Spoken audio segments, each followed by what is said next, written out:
Welcome to the Scene Snobs Podcast. Jarrod, thank you for coming on, man. I really appreciate it. And for everybody else watching, welcome to the Scene Snobs Podcast Live. I'm your host, Mick Manhattan, the Scene Snob, and my very special guest, co-host this week is Jarrod Debardlabon. Yes. I finally got it right. I always messed up the first time, and then I would get it the second time. Because I knew how to say it, but I would say it too fast. If it makes you feel better, only like 3 people in my entire life have ever said it correctly on the first try. I said it yesterday before I did the morning show. I was announcing you were going to be on the show. And I said it, and I messed it up 4 times because I kept going too fast. And then I was just like, it's Debardlabon. I know it. I know how to say it. I just can't. I don't know why. It's my Jersey accent. It just gets in the way. But I am so happy to have you on, man. We talk about movies. You've been part of the Scene Snobs, joining in, and we're also both talk fatherhood sometimes. So it's a joy to see an Xavier. Thank you for jumping in as well. Appreciate it. But yeah, we were talking a little bit yesterday, and you were saying how you were watching the Mission Impossible movies with your daughter, right? Yeah, so I don't remember how I got her involved in that series. We're going back through all of them, really. So I think I got bored because I have been trying to like zone out from the noise of the media. And I was like, okay, I want to watch something that's really entertaining. And I think I was scrolling through Hulu, and I saw Ghost Protocol. And I was like, hey, Haley, you want to come watch this with me? So she watched that one, and in the middle of that one, I had to explain certain things of how we got to this. And she was like, well, can I watch the rest of them? I was like, that would actually be good for 6 movies to go through. You know, I love that idea too, because Ghost Protocol is my favorite in the series. I think it's the best one, personally. But I gotta say, going back and watching the first one, like the 4th one is really he finally gets a full team back, and then you go back to the first one, you see him lose his first team. I think that would be an interesting dynamic to revisit. It is. So it makes for things, it really kind of dates the movie at the same time to see how far technology has come. Because they had an internet scene, and I was like, I don't remember the internet being that. Nope, wait, the internet was that clunky. I was in high school. It was bad. It was really bad. You know, and it's it really does, because you go back and you watch like The Net or Hackers or any of those types of internet-based movies, and you're like, yeah, that's what we're working. So I was actually watching a YouTube video today regarding movies that had aged badly, and they put up Hackers, Lawnmower Man, and Johnny Mnemonic, and I was like, they didn't age that bad. It's just the technology that they use for the CGI kind of just dates the movie. And in my opinion, those are the movies that need to be remade. Because you're right. The stories are good. And it works. But don't make original, like Black Hat was, to me, it wasn't a great movie. But you could bring Hackers back and remake it for this generation. Absolutely. That could be an interesting movie. I mean, rollerblades aside, but we could figure something else out. Hoverboards, just kind of rolling around. I think you could do some really cool stuff with that. Like, I think it would make more sense today with how connected people are for Hackers, rather than to redo Point Break again. 100% agree, because that makes no sense, because in the remake they kind of went more of like an internet themed heist, rather than, I mean, it was physical, but like they were playing more, they weren't robbing banks like they were in the original, which kind of worked. It was a gritty feel to it, you know. Actually, that was one of the things that I wanted to ask you about tonight, because I want your perspective, because I think you have a unique perspective on this one. What's your take on the lack of original ideas that come out of Hollywood? Sorry, no, please go ahead, finish. Like I was, I don't know if you remember, but like in the last couple of years, there was The Gamer, followed by Ready Player One, and then there was Snow White and the Huntsman, and then there was Mirror Mirror, and what was the other one? Olympus Has Fallen and White House Down, all in the same year. These coming out, and I was like, do we not have original writers anymore? Like, what happened?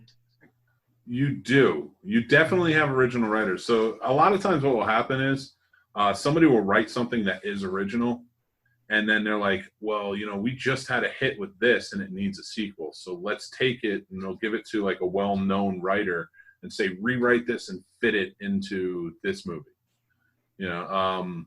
One of the more famous examples of that is the Trolls 2 movie.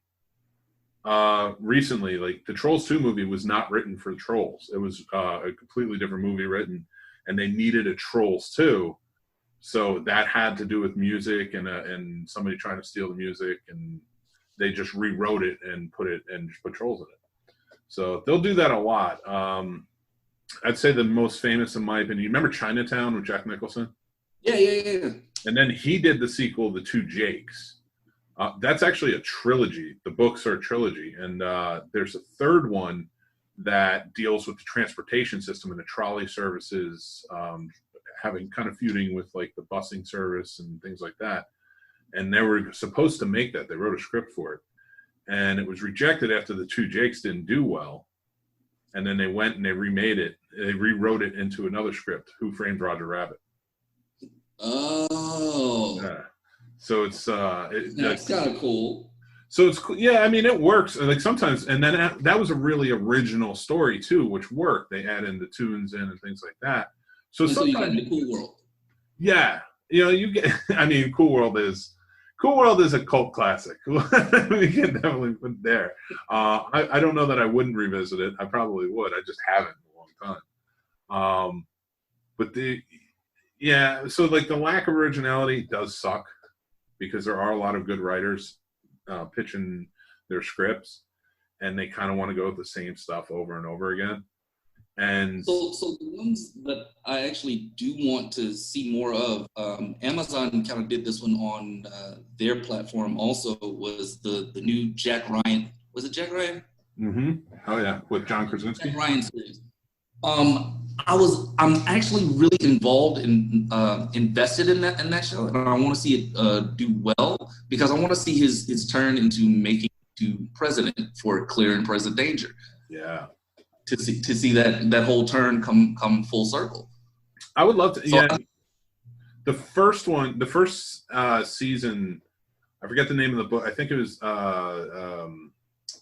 I can't remember the name of the book. I think it was like The Bear and the Eagle or something like that. And it followed it pretty good. It adapted in a really good way that kind of followed the Strokes. And then the second season was Clear and Present Danger, and they did a good job with that one. So I would definitely like to see more and more to where they get to like executive order, where he's the president, because I always wanted to see, and we kind of got it with Air Force One, but I always wanted to see Harrison Ford's take on Jack Ryan as the president.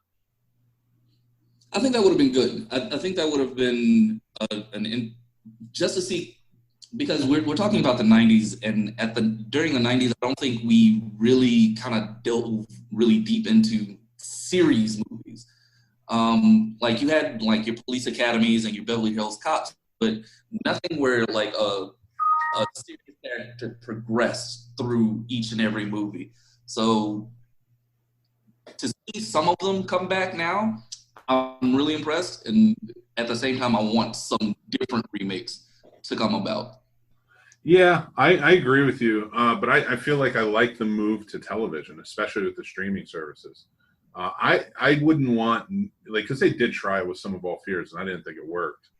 But I like and they tried it. Oh, they tried it again with Chris Pine too, and I love Chris Pine. Yeah. But it just didn't work. Like it just didn't match well. I don't think his character, his personality worked as well with the character as it should have. Like, if you look at I don't remember the Spy versus Spy movie with Tom Hardy. This Means War. This Means War. Like, Tom Hardy is probably one of my favorite actors right now. Yeah. But that movie did not suit him well. It was not the best received of his movies. Tom Hardy can carry a movie by himself, and that's the most ridiculous thing that I've ever seen. If you ever get a chance, watch Locke. Oh my God, yeah. Such a great movie.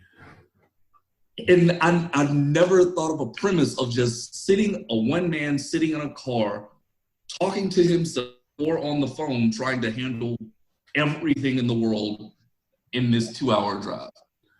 And that's a great, that's a great example too that you brought, bringing up Locke, of like an original screenplay that you can do independently, and they did, and it was perfect. Hey, Xavier, you're not allowed to watch Locke. This Means War, maybe. Which, by the way, This Means War is a guilty pleasure for me. I don't know why. It just is. I can watch that movie whenever it's on. But I do acknowledge that it's not great. But Locke, on the other hand, is a great movie, and it's so original. You're right. And his acting, it's with Tom Hardy. He has a gravitas to him that he brings to every role. You're just like, wow, okay, this guy, he can act, man. But then sometimes he'll do a role, and you're like, what are you doing? We know you can act. Stop it, you know? Right. And I think something like, I did not like him as Bane. Although that whole movie was kind of written weird, in my opinion.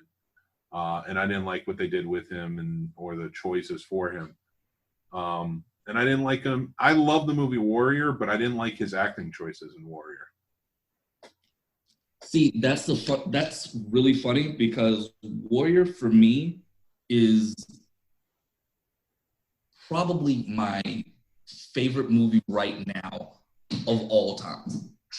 Not for just Tom Hardy, but for the brothers dynamics, for the dad dynamics. Like, I think that was probably the best story that I've seen written out, like in whatever ways it could have gone. You know, I will agree with you on everything on that, and he was good in it. My problem with him was he didn't feel like he was trying to carry the scenes. It felt like he was giving it up to all the other actors around him. Like, he was just very quiet, how he was handling things. And I feel like they put him in there to be more muscle, whereas if you let him go, his charm, and they did it with Lawless too. I feel like they just wanted him to play the tough guy. Lawless, I was kind of mad at him for, because he has much better gravitas and a much better stage presence when he's given free rein to act. Yeah. Like, Tom Hardy's role in Bronson was probably the most terrifying look into a serial killer that I've seen. I want to tell my dad. Yes. He's watching you guys. And in the basement. How we look? Technology amazes 5-year-olds.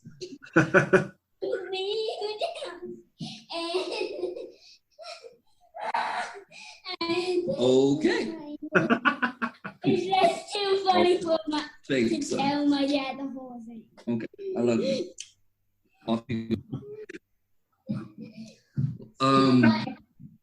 But it's probably the most terrifying journey into the mind of a serial killer I've seen since I watched Gacy. Yes. And those were, remember they did a series of those of serial killers? It was like Gacy, and I think they did, what was his name? The one that was, he was eating people, the cannibal. Dahmer. or Jeremy Renner played Dahmer. Yeah. They did Dahmer a couple times though. Yeah, My Best Friend Dahmer was a good one too. That was based on a graphic novel. Yeah. And the guy who the other character in My Best Friend Dahmer was the guy who wrote the graphic novel. Well, the guy it was based on. He wrote the graphic novel because he knew Dahmer and he just wanted to tell the story of what it was like in high school. It's such a weird look too, and that's such a great idea to do it as a graphic novel as well. And it was a good movie. The kid who played it was like terrifying. But going back to Tom Hardy though, Tom Hardy does have a gravitas that just Legend comes to mind when I think. Have you ever seen Legend where he plays the twins? Yes. That's actually probably one of his better ones. Between Legends, what's the movie where he was The Revenant? Is it The Revenant? Yeah, where DiCaprio he killed DiCaprio's son in that movie. Yeah, The Revenant, and he did one other one. Oh, Peaky Blinders. His character in Peaky Blinders, the Irishman. If you ever I haven't watched Peaky Blinders. On Netflix, Peaky Blinders is probably something that I would recommend to everyone at least once for seasons 1 and 2. Okay, I will definitely watch it. It's been on my radar because I like was it Cillian Murphy? And yes, he's a star that I know. I didn't know Tom Hardy was on it. Yeah, he comes in as the Irish. I think it's the Irish in the second half of season 1 and definitely season 2. So talking on Tom Hardy though, and talking about all these amazing roles, I want to get your opinion. How do you think he did as Mad Max? How do I think he did? And that has to be compared to Mel Gibson's role in the original. Looking at it from a holistic view, I don't think that Tom Hardy's presence Tom Hardy's presence could have been utilized better for that role because he didn't have a whole lot of speaking parts. Yeah. And even though he because I just watched Capone and I saw him emote through most of that movie. My big truck. Very nice. So he emoted through most of that movie with grunts and grumbles, but it really didn't carry through on how he was handling Mad Max. So yeah. I think everybody in Mad Max, I think the characters around him carried the movie a lot further than Tom Hardy's role as Max actually did. He could have done so much more with just the scenes he was given. It just didn't visually stunning, but it wasn't Tom Hardy's best work. Yeah, I feel like if you go back and you watch the Mel Gibson, the first one aside, because the first one is really where we get to know the character of Max, and that's when he goes mad. But Road Warrior, I think, is a good judge on who Max is, and Max is as ruthless as he needs to be. He'll help if he has to. He doesn't want to, but he will help if it suits him. But he's more of a bargainer. He can talk the talk and have some bit of charm, I felt, but he didn't in that movie. There was no charm. There was nothing that connected you to Max. You got connected to everybody else, but it wasn't a Mad Max movie. It was a Furiosa movie. Yeah, and I wouldn't mind that. I guess it's a good idea because I think his next one is a Furiosa movie, but it's a prequel because they're getting a new star to play her, which boggles my mind because Charlize Theron was amazing in that role. And you could probably just keep going on with her. But Max, he just seemed like just a side character in his side character. in a movie called Mad Max. Like, yeah, it's just crazy to me. But yeah, how do you feel about, like, well, let me start here. What's like some of your favorite action movies of all time? Favorite action movies of all time. My daughter asked me this one earlier, and I was struggling a little bit. So we're going to start with Mortal Kombat 1997. Yeah, I think The original, the first one. Fast and the Furious. 1, 2, and you can 4. say all of them. We know. Gone in 60 Seconds. Good one. Good choice. And action movies that I do not get tired of watching. I think those are my go-tos. Gone in 60 Seconds is far and away. I can watch that one a million times over and never get bored. I don't know. Those are good choices. So you like cars and you like martial arts, which is nothing wrong with that. Yes. And how do you not add a Jean-Claude Van Damme movie in there, man? Hey, buddy. Talking about that.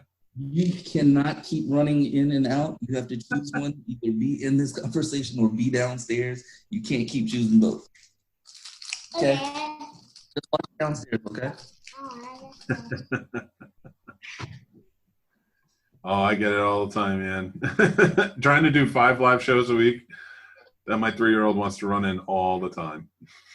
Yeah. Just fun stuff. You were saying about Fast and the Furious. I'm sorry. Well, I was saying that like you seem to like cars and martial arts. Yes. Which absolutely nothing wrong with that. And I called you out on not saying any Jean-Claude Van Damme movies. I mean, come on, man. They're so bad. Is a hit or miss for me. Like, I get tired of his accent at times. Like, when I was watching Hard Target, so upset at his fake Cajun accent that I'm like, okay, that's enough Jean-Claude. But then I go back to Bloodsport, and I'm happy as a piece of art. I don't know what else to do with those. So hit or miss sometimes for me. I just rewatched Bloodsport, and there's meowing in every fight. Every 8 seconds, a cat meows. I am not kidding you. I just watched that like 2 months ago, and now I have to go back and watch it again. Just watch the fight scenes. Every fight scene, you will hear meowing. And I thought it was crazy. I thought I was like, maybe there's a cat in my garage or something. And I kept like pausing it. And then I'd start up. And then they would get to a scene that's not a fighting scene and nothing. You don't hear a thing. And then it comes back up on the next fight scene. And then I looked online, and it's an actual thing. People have put the fight scenes up on YouTube, and it's just like, yeah, meowing and Bloodsport. And I was like, oh my God, so I'm not crazy. Thankfully. I watched this movie a bunch of times as a kid. But my point of bringing up Jean-Claude Van Damme is I want to get your opinion. Are you a video game guy? Yes. Like, at least old school video games. Old school, yes. Okay. So Mortal Kombat being one of your most appreciated or favorite action movies. How does it compare to Street Fighter for you? Ooh. You really wanted me to just crap all over one movie. I do so much. Yes. Street Fighter, the Van Damme movie was so terrible on so many levels. Like, it is painful to watch because it's so cheesy. It's not even amusing anymore. Yeah. Like, there's a point where it's so good, it's so bad it's good. But then there's a point where it's so bad it's good that it turns bad again. That's fair. That is a very fair assessment. But let me ask you this. Comparing it to Mortal Kombat, which only came out a few years later, what is I'm not putting down Mortal Kombat, but for you, what's the difference? What worked in Mortal Kombat that didn't work for Street Fighter? So what this boils down to is the adherence to the main story, right? So Street Fighter as a whole is a Ryu story. Ryu goes and fights Bison, and it's just Ryu's journey into understanding. Yes. Can I talk to you in a minute? I'll talk to you in a minute. And for Ryu and Ken to kind of be regulated side characters for this movie, they gave a lot more screen time to Chun-Li and Guile, and they just, I don't know how they messed up the story that was built in already to just completely take it in a completely different direction. What was the guy's name who played Sagat?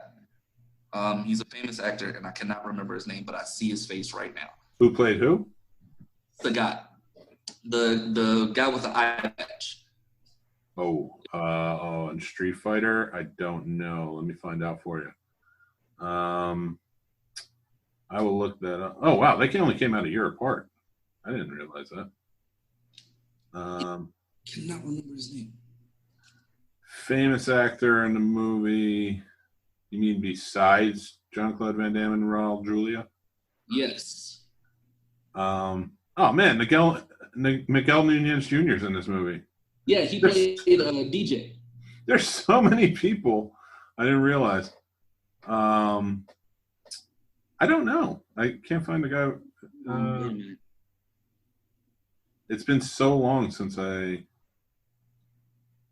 because it was Raul Julia played Bison. Kylie Minogue played Cammy.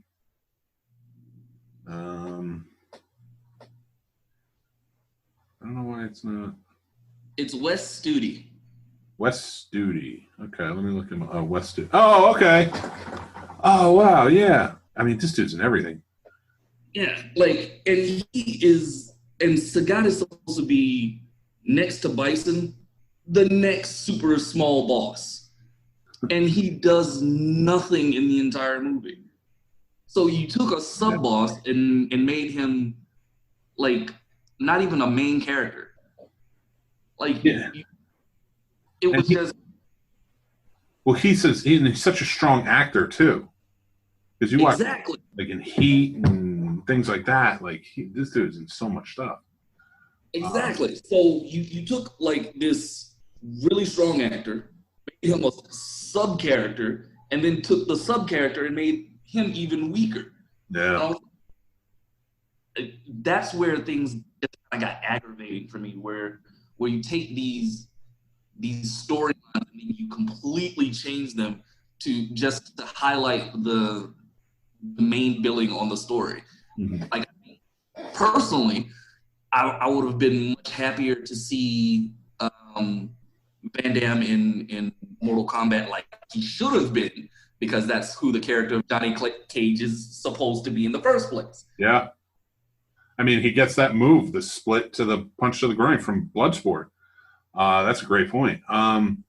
So what do you think, if you're looking at Mortal Kombat and you're looking at Street Fighter, and I'm not defending Street Fighter over Mortal Kombat anyway. My feelings are how they made them. Because if you go back and you look at it, the biggest star in Mortal Kombat at the time was probably Christopher Lambert, whose star was kind of falling at the time.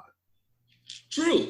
So, and then you go over and you look at Street Fighter, which came out a year before, and it has Jean-Claude Van Damme was arguably still a big star at the time. He was still putting out mainstream movies.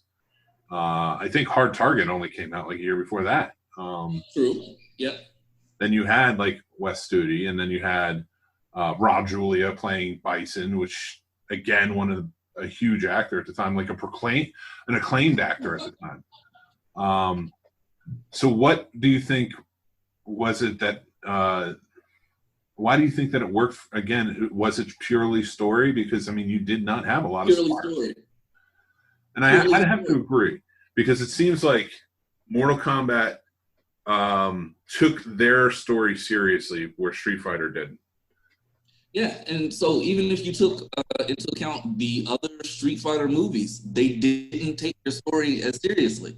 Mm-hmm. Now, similarly for Mortal Kombat 2 Annihilation, that's when they really just focused way too much on trying to make it a video game tie-in rather than just telling the story of the natural progression of the movie.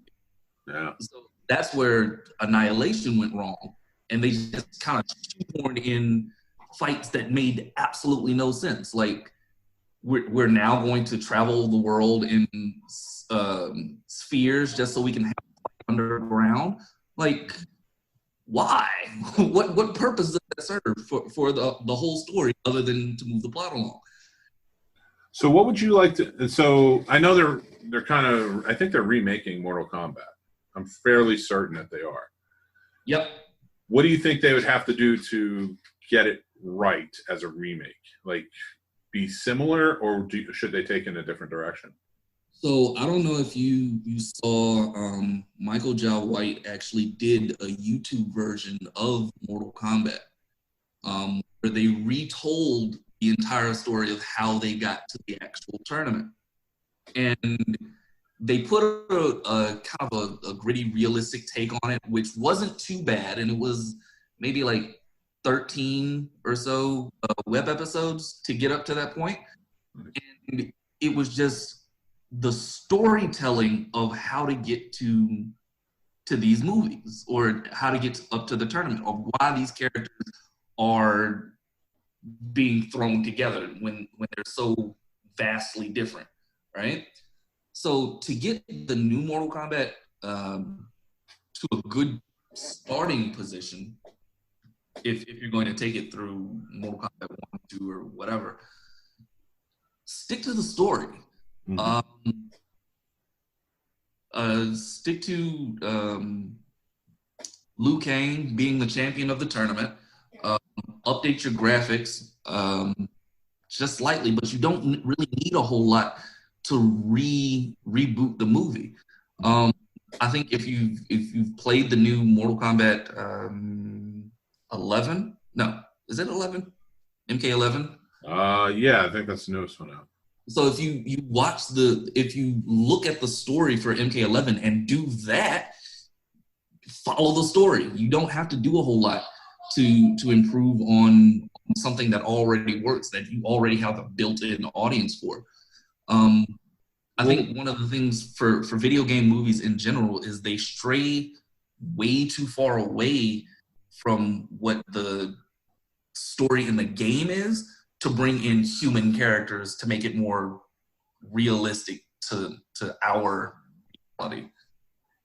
Well, it's funny you should mention that. Do you think that they should start with something as recognizable to today as like an MK11, or should you go back to like what the story was in the beginning and start fresh? Or can you do a hybrid of the two, do you think? See, I think the thing that works for and this is specifically for MK11.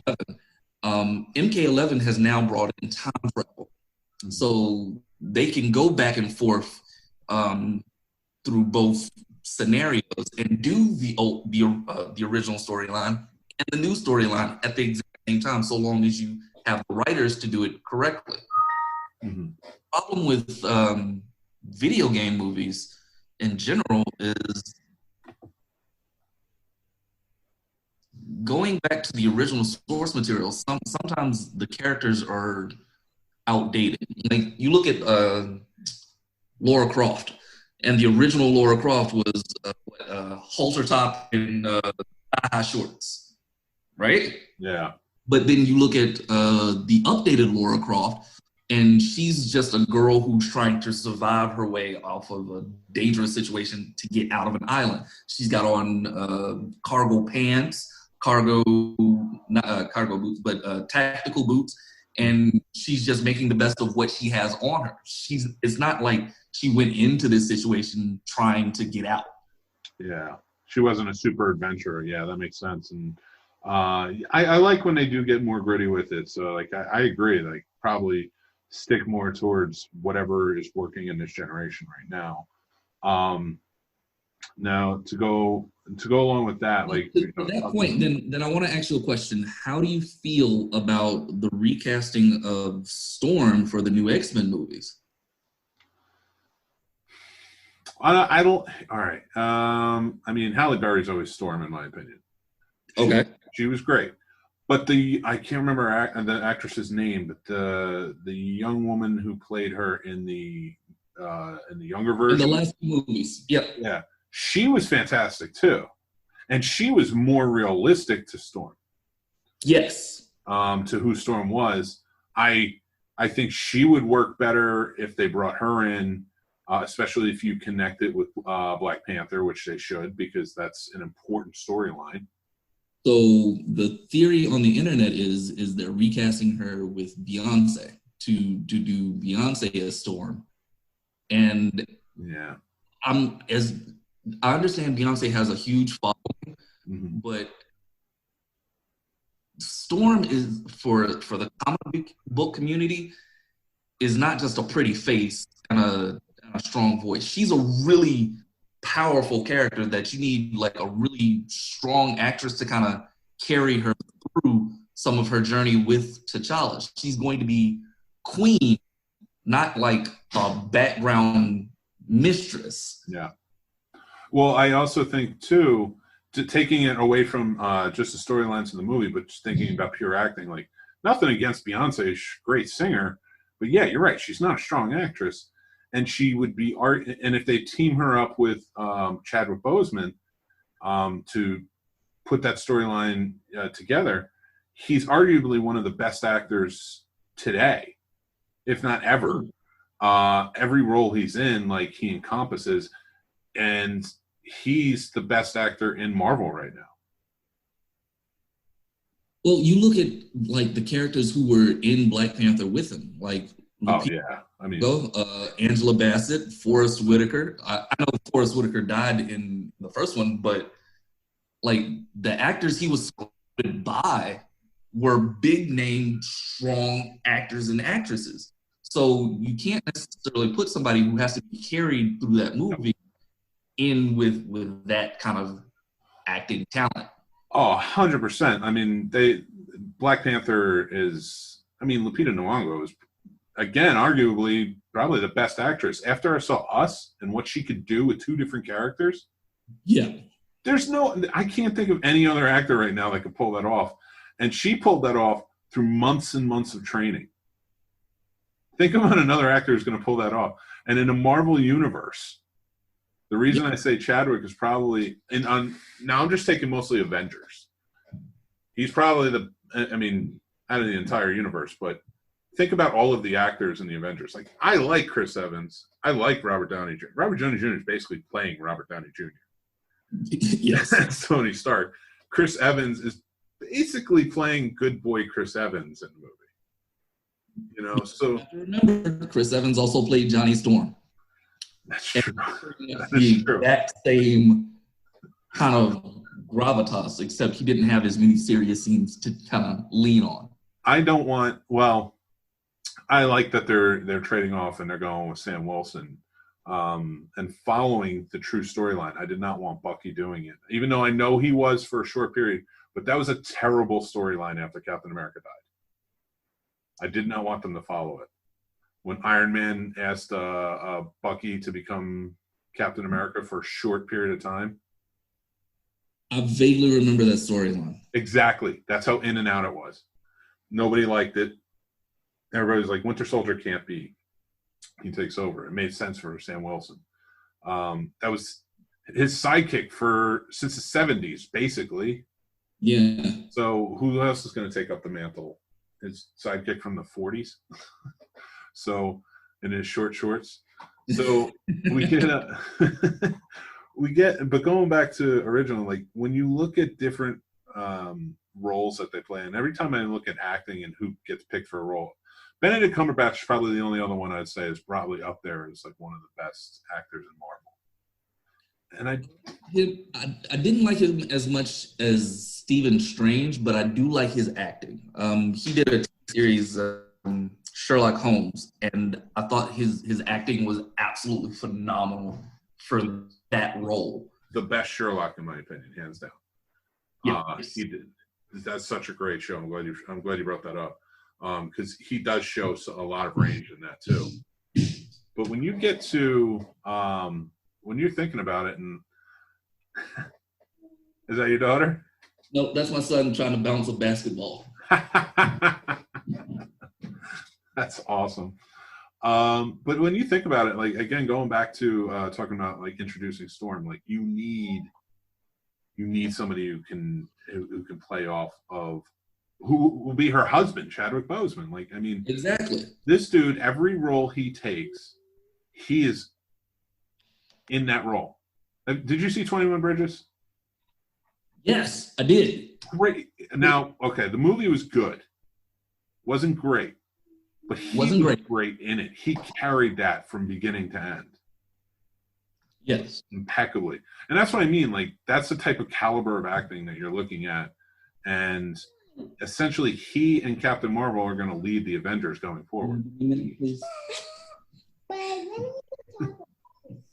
So, I don't know. I think they should keep the same actress. I think she did a fine job. Do you see that I'm still on the phone? I just want to see how you ate it. Jeez, nice. Love you, bye. I have Daydream House said Alexandria Shipp, and I don't know the actress who played Storm, Alexandria. Oh yeah, but she also pulled off the accent really well. Exactly. Like, I loved her as Storm because she didn't try to oversell. She played a younger version of Storm, which made her kind of grow into the role a lot more, which made me connect with her a lot. Yeah. They played the pickpocket part, right? Like, she was a thief. That's how she started. And then she got in with the X-Men. And, oh, man, and that's the thing that sucked. Did you watch the last one, the second Abomination that they did on the Dark Phoenix Saga? Yep. I didn't get it wrong twice. All right. So they did that, and I thought she was really good in Apocalypse, but they didn't give her enough time. And Storm is too important of a character to not bring in wholly. So I think the problem with the X-Men storylines is they're trying to do the team-up stories before you really establish the individual characters for stories. Like, they're focused so heavily on the big guns, like Professor X, Jean Grey, and the huge stories, and Mystique and Magneto's story. But you miss out on all the individual struggles that each and every character has to go along with. Like, the X-Men universe for comic books is what, 200 to 300 deep? Oh yeah. And all of them have their own backstories and own individual canons to kind of delve into. But every time we see an X-Men movie, you shoehorn them all into one giant story that you don't connect with the characters as much. Yeah. Which is why I loved when they kind of gave Hugh Jackman his own Wolverine's kind of series. And it made you connect a lot more and want to learn a lot more about Wolverine as a whole, or James Howlett as a whole, right? X-Men Origins Wolverine wasn't the best, but I feel that the second outing when he went to Japan was a much better story. 100% agree. A lot of people didn't like the Wolverine, and I really liked it. I thought it was a good job. They got a little more vicious with it, which was that whole storyline. Yep. And then they hit a home run with Logan. Logan. Yes. Perfect. I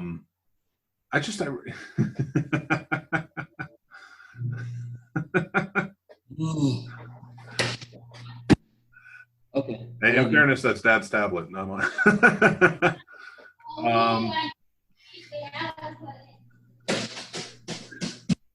I think my microphones have been knocked over more times by my 3-year-old wanting to sing into them while I'm doing a show than I don't even know if they work anymore. But no, I agree with you on them shoehorning everything in, and they've been trying that for so long. But if you go back to the original X-Men, now was it perfect? No. But for the year 2000, it was a good ensemble piece. Yes. And there wasn't too much focus on any one character. I think because none of them were really stars besides Halle Berry at the time and Patrick Stewart. True. So you got I think that was really what worked with the ensemble piece. And that's why I like Halle Berry, is because she took a character, and at least through those 3 movies, where the first 2 were good and the third one was abysmal, she remained consistent, except for her accent. Her accent was terrible. Because she tried in the first one, and then it was broken in the second one, and she just completely abandoned it in the third one, which I don't blame her. But she's not my favorite Storm, but I respect her being the first Storm. Had never seen Storm before, except for in the comic books and the cartoon. And in the cartoon, Storm was like one of the most important characters. Oh, absolutely. And they didn't do that well. Hands down phenomenal, just in developing her character and also like dealing with her own version of claustrophobia. Like Storm is a claustrophobic. She cannot stand being in closed spaces, which is why she flies so much. Yeah. Oh, and they really did. Now that I'm thinking about some of the storylines from that cartoon too, and they did really handle that well. She can't be locked away, and that comes from a childhood of being locked away. Yeah. It's so, God, they dealt with such great themes in that show. Adult themes too. So even if you take the themes from that show and apply them to today's actresses, you need somebody really strong to kind of handle all of the emotional baggage that she'll have to deal with as a character. Mm-hmm. Like being inside a throne room on a regular basis and having people judge you with like the walls closing in sometimes. I could write that out in a book right now. Do it. Always do it. Anytime somebody says I could write that, I always say do it. Don't hesitate, just might as well do it. Even if it goes nowhere, at least you wrote it out and it's an idea out there. And they could use it in the comic books, you never know. But that's a great idea. And another thing I really would like to see if they did it is her coming into the kingdom of Wakanda. And she's a mutant. So she's dealing with all of the prejudices that go with being a mutant. And now she has to essentially come in as an outsider into this country and be their queen. Exactly. That's such a, no offense to Beyonce, again, very talented performer. You can't pull that.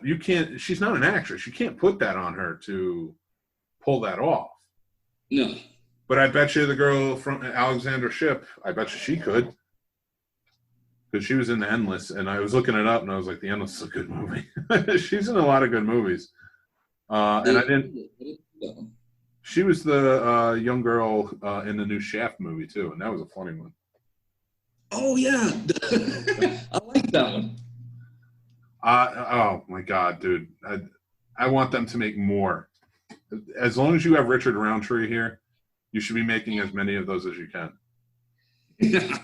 I didn't realize Samuel L. Jackson was that much taller than Richard Roundtree. Samuel L. Jackson is weirdly tall too. Like he's like sometimes he's just shorter than everybody, and then like boom, he walks in and he's taller than like everybody in the room. Because I was like when I saw because I watched the new Shaft, and then I went back and like looked at like vignettes of the old Shaft, and I was like, Richard Roundtree's kind of huge. Like, how did he shrink that much? He didn't. No, Just that's all. they shot that really well. Because he's that heroic character, and they shot him perfectly. Yeah. You are ready to shoot me today, huh? You can take all types of stuff. But I do like the bow. You have failed this city. You got to say that. Get the Green Arrow line going. He hasn't seen that one yet. I don't blame you. Stick with the first 2 seasons. That's it. He's not as comic book versed as I would like him to be. Well, you know what? I'm kind of going through the same thing with my boys. As a comic fan, where do you introduce them? Where would you want them to start? DC or Marvel? Where would you start? How do you introduce your kids to it? So I am a DC fan. I have so much invested in DC. It's not even funny. I've probably got over 300 to 400 comics downstairs in my office, and not including graphic novels.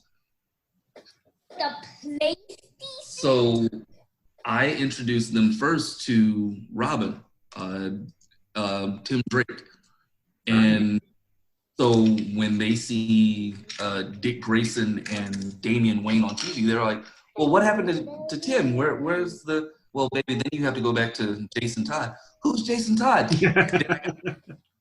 That's a great idea. Start them off with the third Robin and just grab them. Because, by the time you're like, oh, he's the third Robin. Like, what? And Jason Todd is such a short-lived, And then you get them back into the Young Justice, the TV show, which is phenomenal.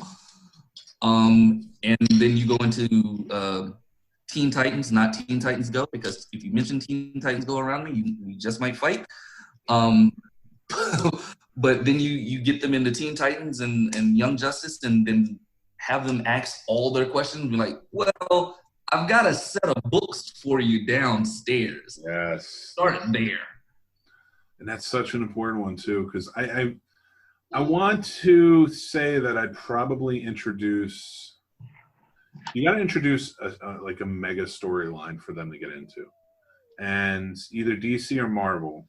If it's DC, I would probably say – I wouldn't do Crisis on Infinite Earths because that is a really deep – I think you need to – I think if you're going to introduce, either start after that or before. Oh, jeez. You are come packing. That thing is huge. Yes. Don't shoot Dad, though. Oh, we lost all the darts. Yeah. Smart man. Any darts. But we have a few. I don't know what it is. I love you to death, but Daddy needs to finish this up, okay? Without hitting me in the head or the face. All right, come on, dude. Off you go. What a relief. Your phone is up. Yeah, it is. Awesome.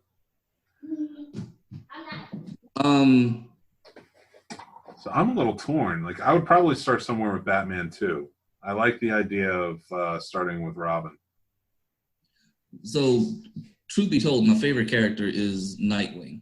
So I kind of went the other way around it. Dear Jesus, boy, I get it. You're online. I get it. Back downstairs. You do not have to show off everything tonight. All right. I promise I will have your dad back on the show.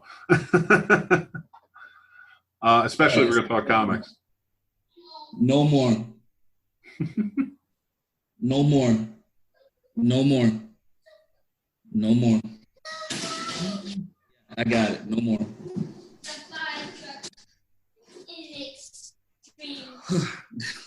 Welcome to parenting. Well, yeah, I know. I do like the idea of like what you were saying, though. And Daydream House has commented and said that they started their oldest off through Teen Titans and then followed their own path. And then read and watched Marvel when I was a teen. So I would say, you know what? I would start him Spider-Man. I think I'm going to start him Spider-Man. Pre-symbiote era. Get him started. I don't want to go all the way back, but maybe early Todd McFarlane before the symbiote shows up, and then kind of get him in there. I think that would be I was thinking of going that route because I wanted to split both kids up and have them go in different directions. I wanted my daughter to go with DC and my son to go with Marvel. And I was trying to figure out if I wanted him to start him on Ultimate Spider-Man. That way, it's a much shorter story, and it gets him up to speed faster, and then he can go back and read the classics. And my favorite superhero is... Very nice. That's a great choice. I did start my 8-year-old off. He picked it out himself, and I was very happy with the choice. And the reason being is because it opens him up to the world of Spider-Man. But it was the anthology series of the Miles Morales. Mm-hmm. And so that way he gets the introduction. Then he can go and watch Spider-Man Into the Spider-Verse. Then it's like, the Spider-Verse is so huge. It opens you up not just to all these different Spider-Men, but it opens you up to the whole world of Marvel. Like, you're going to meet so many characters. I want to know Venom. The Rogues Gallery of Spider-Man alone, the only one that rivals, I would say, is Batman and DC. Just as different. Huh? Or Rogues Gallery? Yeah. Like, just how big and immense it is and how much you have to deal with. Like, Spider-Man's Rogues Gallery, the only one that rivals it, in my opinion, is Batman. Not in them fighting, but the fact that they have to deal with so many villains in such a way. Varied different villains? Yeah, I got you. I see. That's an interesting, and it's such an interesting dynamic to see how each plays. Like, Batman is vicious, whereas Spider-Man is just trying to do the right thing. He's more the Boy Scout.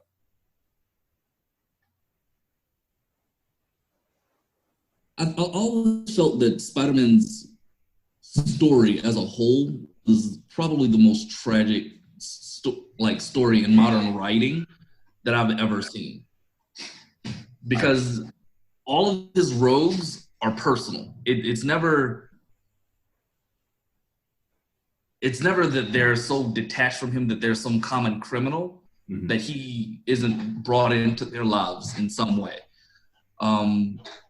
Where you look at the Green Goblin and how the Green Goblin got so intertwined in not only in his best friend's life, but also in his first girlfriend's life. X, dude, I love you, man. Keep minutes. It's not that big. I do love it. It's a great track. It's supposed to be very big. Hey, it keeps the show lively.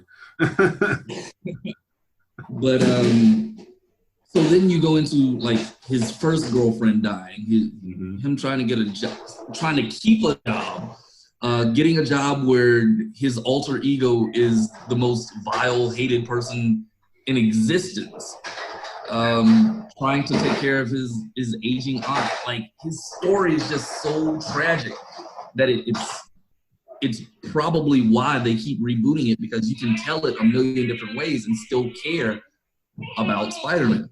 Yeah.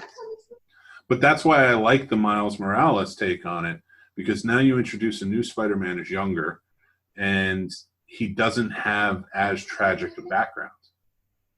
He still has a happy family. So that dynamic is still there. And then it adds a layer of drama to it, because like he steps in and it's like, whereas you had Aunt May, if she can go at any time, she was still very old, Yeah. But whereas with Miles, like, his dad is relatively young. His mom is relatively young, so and that's his whole world. And then like, even when he loses his uncle, in the comics, the color, that's a huge thing for him. It's a hard hit, and even in the movie itself too. So, but it's also slightly different because he doesn't want that responsibility. True, he does have to. It is so he's in a position where like he has to do things because he has the power instead of him feeling a moral obligation to do those things. Yeah, that's a great point. And it does. That's such a cool dynamic too between he and Peter Parker, because Peter Parker loved getting these. Now he's no longer a powerless geek, and then he just realizes he has to be more responsible after his uncle dies. Again, more tragedy in his life had to take the fun away from him. So, yeah, that's a great point. I don't know. But I want to get my 3-year-old into it, and I think DC was always what I went with as a kid. I read I read Wolverine, I read X-Men, I read Spider-Man. Those were like the big ones I read growing up. Captain America was a big one. So I think the reason DC is always easiest to get into is because Marvel hasn't done as many reboots to their storylines. True. Like to jump in on any Marvel comic, like you got to read like 37 issues back to kind of figure out what storyline they're on, because all of their storylines are just a continuous story of their lives, instead of like DC, they did the New 52 and then they dropped the New 52 and then went over to a different set of those right after that. And I was like, I'm lost. Yeah, and that is the problem. Although, and because they kept rebooting them, you're right, it loses a lot of people, but they also kept abandoning quickly. Yeah. And New 52, I felt like needed a few years to come around. And because it was just being chopped up and they were saying, okay, these writers aren't getting it done, let's put new writers in to write for it. It's like, all right, so there's no real consistent storyline, but you started off with something that could get to a good place. Nice. Oh, wow, that's a big one.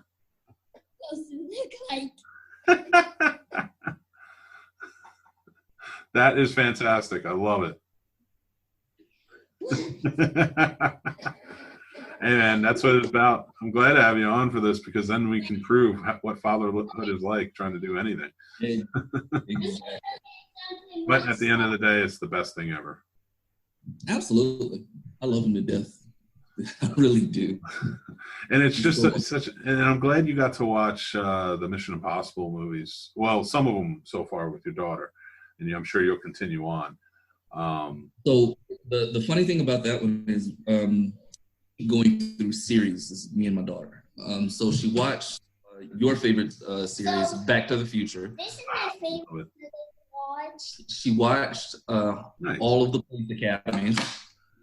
How did that go? They fall off after a while. That's what she said. She hated them after like Police Academy 3. She was like, I'm struggling to make it through the rest of these. And I was like, I'm sorry, you asked for them. And you stuck with them. That's what I love about it. It's like, you're like, no, there's like 17 of these and you're watching all of them. Yes, that's your problem, not mine. At least with the Mission Impossible movies, I think that they adapted really well with the times. Yes, they continually get better. So she said right now that Ghost Protocol is her favorite. Nice.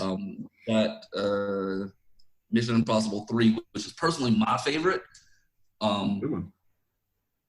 to catch up on that one, and then we're gonna go through 5 and 6 after that. So she's got a little bit more, and then we'll figure out my next video series to kind of do. My favorite movie is a car movie. What car movie is your favorite movie? Remember that other car movie you put on? I put on a lot of car movies. You got to be more specific. Like the car movie With the which one? Huh? Which one? I do not know. What color was the car? One of them was a green monster truck. A green monster truck movie. Was that the, did it have the monster in it? didn't have a monster in it. Oh, okay. I watched one recently where there was like an alien inside of a monster truck. Yeah, that ate oil. Oh, yeah, I've seen that before. And there's also a game of it. Oh, is there? Yeah, there's a game for it. Very nice. I downloaded it on your phone. Oh, that must have been one of the that he deleted. My 3-year-old's favorite right now is Blaze, the red monster truck. Yeah, I watched Blaze in the Monster Machine. Nice. Yeah, that's it. Yeah, that is his favorite right now.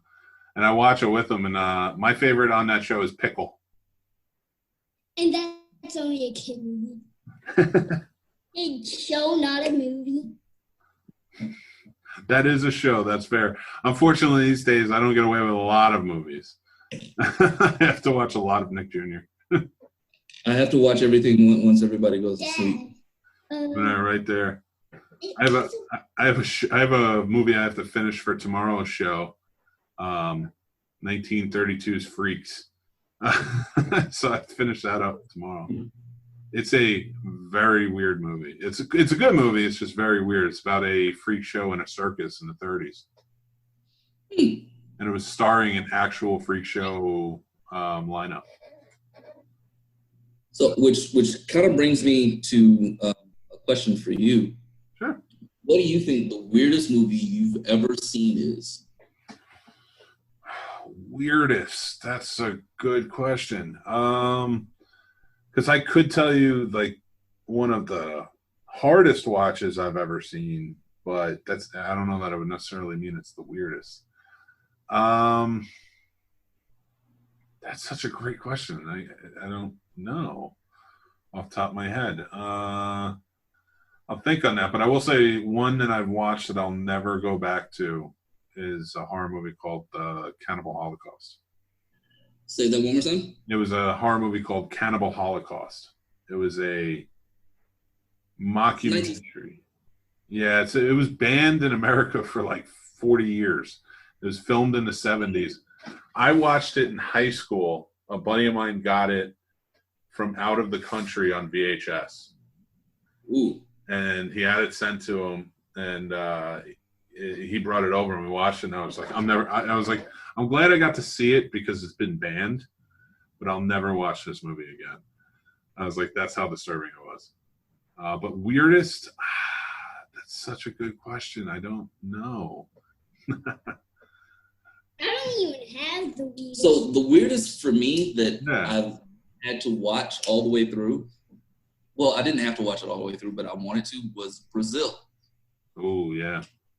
And the only way that I could make it through that movie was understanding that his dream world was the real world, and the real world was what he was dreaming about. Other than that, I could not make sense of it. It is a very strange movie, and so many people put that up as like on this pedestal of like it's a great movie because it was Terry Gilliam, but in reality it's not a great movie. It's really well shot and a beautiful movie, but yeah, it's not a great movie by any means. Daydream House says, I just watched Vivarium. I've heard that's a very weird movie. Those strange type of locked-in type movies, those always get me. I've been looking for some, like, recently, ones that you kind of can't put down or turn off, but it's just so strange that you don't know what else to look at. Let me get your opinion. I've been asking this question a lot, and I really want to know what you think. What are your top 5 remote drop movies? If it's on TV, doesn't matter where, you're dropping the remote and you're watching it. Bloodsport. Good one. With all the meowing? Yep. Doesn't matter. Top 3.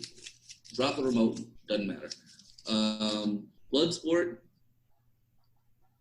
Mortal Kombat. And probably Beverly Hills Cop 2. That's my favorite one. Hands down. That's my favorite one. And have you ever seen the 48 Hours movies? Absolutely. Number 2 is my favorite. did we watch Beverly Hills Cop? I watched it recently. No, you didn't want to sit through it. You ran off to other places to watch other movies. Because you don't sit with me and watch movies. Because you don't like live action. Can you go throw that away, whatever that is that's in your mouth? That's kind of gross. That was a great choice. Beverly Hills Cop 2. Yeah, you know what? That's a remote dropper for me, too. If that's on, I got to watch it. First one, too, because the first one is just perfect. But, yeah, no, that second one is just fantastic. I think you need to be a little bit older, but I'll definitely I'll definitely watch it. Yep. So, speaking of rewatches, have you ever seen Red? Red? Yes. Was that the one with Bruce Willis? Yes. And what is a... What was your take on that movie? It was fine. I didn't love it. It's like I've kind of tired on Bruce Willis, if I'm being honest. Okay. I like his early stuff, but the more we go on and the more I see him in, I'm kind of like, I just don't care, man. Like, you have like a weird attitude where you don't even really act anymore. You're just Bruce Willis and everything. And Red, everybody around him seems like they're having a really good time, but he was just kind of doing the movie. Okay. I felt that way for Death Wish and which I have not watched yet. And Die Hard with a Vengeance. What is a fire truck from this movie? Oh yeah, Lightning McQueen from Cars. It's a great movie. Those are all three great movies. What is a fire truck from the movie Lightning McQueen? Is that one of your favorites? Is Lightning McQueen one of your favorite movies? Yes. Yeah. So what is your favorite movie? I think. Besides Boss Baby. My favorite movie is the one I was talking about right now. Do not know when I said it. The one with the green monster truck. Yeah. I'm going to find that one out for you. Yeah. Mm-hmm. Wait. If you put it on the TV, I can show you. On which? On green monster? Yeah. If you put it on the TV downstairs, because I watched it on the TV downstairs, that's how you see what. Okay. Well, tomorrow, because it's 11 o'clock almost, and you need to be in bed a while ago. That is fair. So this is Mr. Mick. Say hi, Mr. Mick. Hi, Mr. Hey, buddy.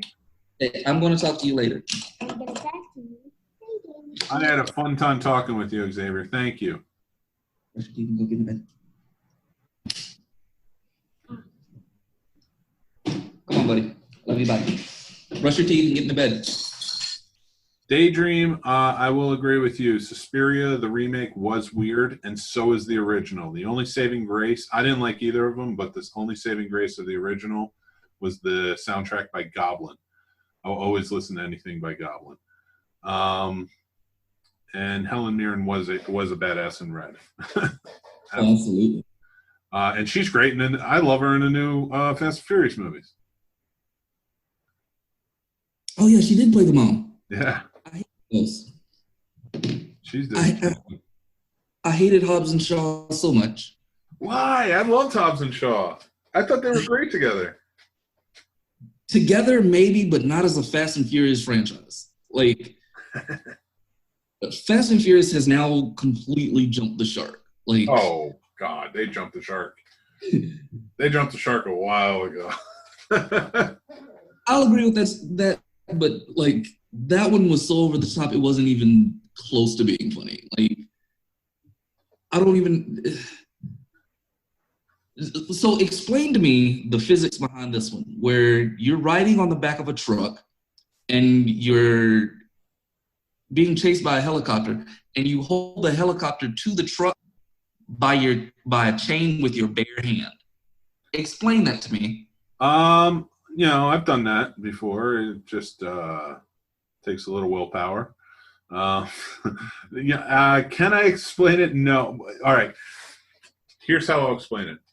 If The Rock was in any other movie that isn't a superhero movie, and he did that, it wouldn't be believable. In Jumanji, even also, like, he's a superhero in Jumanji, and I still wouldn't believe that he could do that.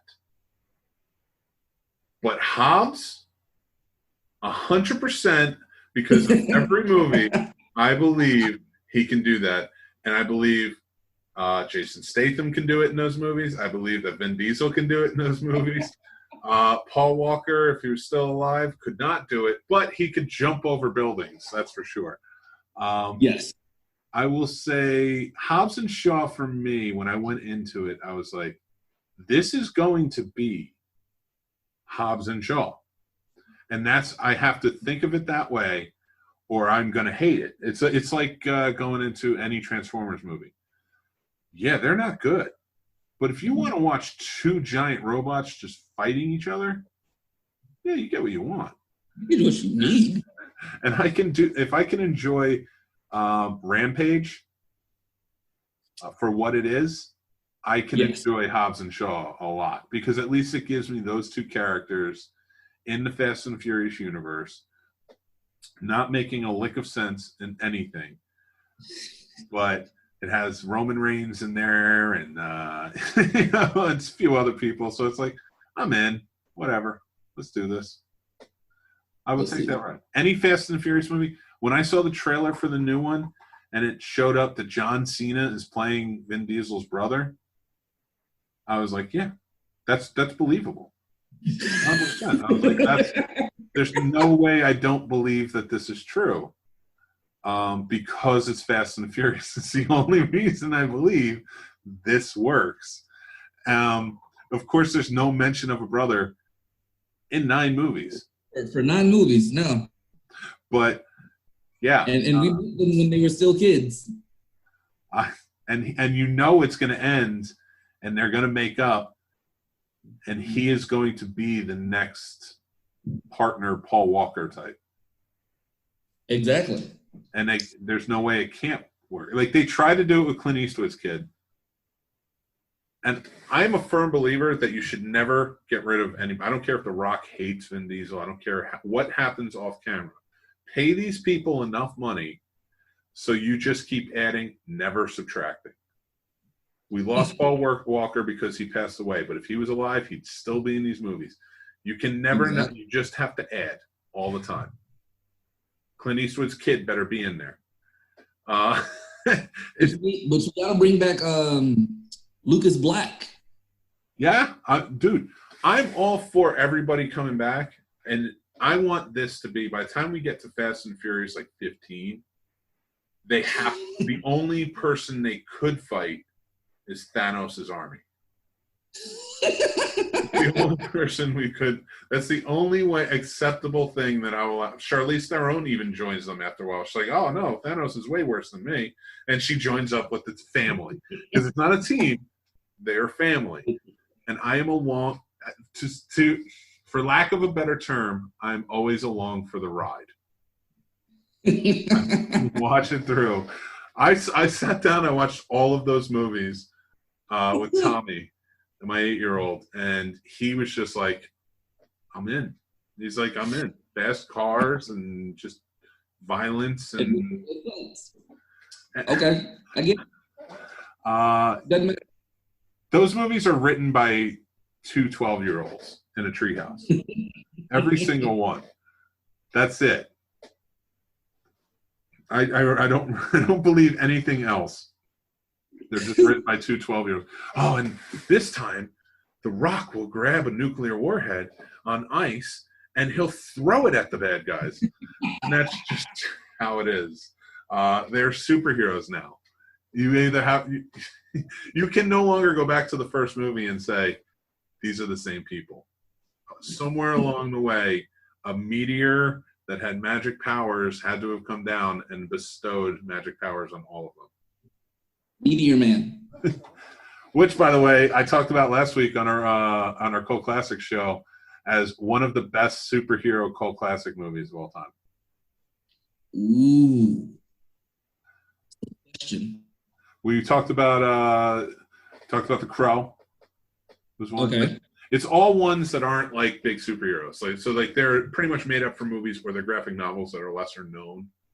They came out and like they became cult classic movies. So I watched my favorite cult classic superhero movie that is not mainstream, that very few people know about, called Condor Man, made by Disney in the 1970s. It's more of a spa movie than a superhero movie, but it is so cheesy. It is amazing. That I've never heard of it. I'm gonna have to look for it. Condor Man, 1970. I don't remember what the final year, but I watched it recently, and it is as cheesy and hokey as I remember, and I absolutely loved it. And I kept calling my kids to come back because they had a scene where this old jalopy truck transforms into the supercar with a rocket in the back, and they have to outrun other bad guys. I was like, this is wonderful for no reason. And in the 70s too, you did have Wonder Woman. Well, actually, there was kind of a resurgence in the 70s of superhero TV shows, I guess. So that works. So I'm definitely gonna check out Condor Man. That's so crazy. You know what? Condor Man needs to be in Fast and Furious 10. I can see it. We just need to make a list of everybody who needs to be added from across Just time. everybody. Because there's the only people they couldn't fight is the Avengers. They beat them. Because they have to do a team up. No, they would beat the Avengers. I wholeheartedly believe that you cannot destroy anybody on the Fast and Furious family. Nobody is going to win in that scenario. Like, nobody on the Avengers is going to win. And you have magical powers. You have the power of gods. But Vin Diesel's going to look at Thor and just be like, I'm Dominic Toretto. Family. I don't have friends. I have family. And I'll tell you what, on that note, we need to have a part 2. I need you back on the show, man. Because now that I know you like comic books, we're going to have a long talk. Because I want to talk about some stuff. And this is some good questions you posed. But I do appreciate everybody who's been watching and chipping in. Daydream House, thank you so much. Elise17 TVX, thank you. Janae 42, you guys are awesome. Thank you for all your comments. I had an awesome time. You are a geek through and through, and I like the way you think. So that's awesome. So you're coming back on this show or the showcase, whichever one. The showcase is just kind of like have a drink, hang out, and we'll talk about whatever. But you're a great host. All right, man. I'm gonna come up with some themes and we're gonna talk. But thank you so much for joining in, and thank you for everybody for watching. You can check this out in podcast format. What do you got there? I had questions for you. All right, rapid fire. Let's hear them. I want to hear them. What do you think the golden age of movies was? Summer blockbusters was? The 90s, the 80s, or the 2000s?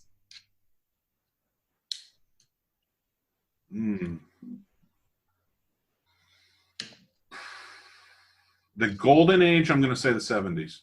I'm going to say 75, which starts with Jaws and goes to 85. Okay. Because you have blockbusters in 84, and that's just huge. For what happened to thrillers, not horror, but thrillers, like The Good Son, People Under the Stairs, and Seven?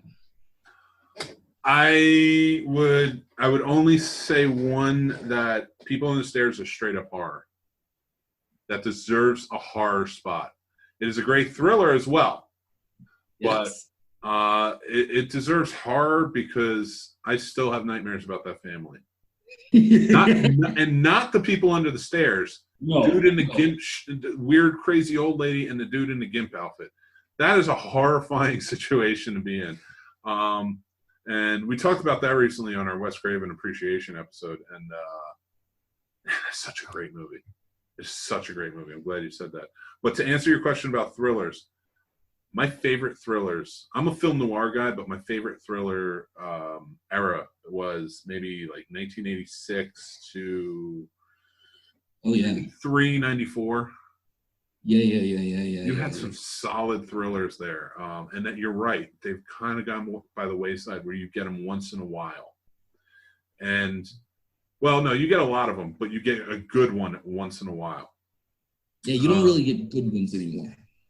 True. I would say Ryan Gosling's put out some really good thrillers. He did a movie called, I think it was 2004, called Fractured with Anthony Hopkins, which is a fantastic movie if you haven't watched it. Watch that. The Lincoln Lawyer was a good one. The Lincoln Lawyer. If you want to go thrillers, like a lot of people call it genre bending or sci-fi, but I would say it's a thriller foremost is Inception. Really? Yeah, I would put that in. If you took out everything sci-fi-esque about it, it's a thriller. It's a heist movie, but it's more of a thriller.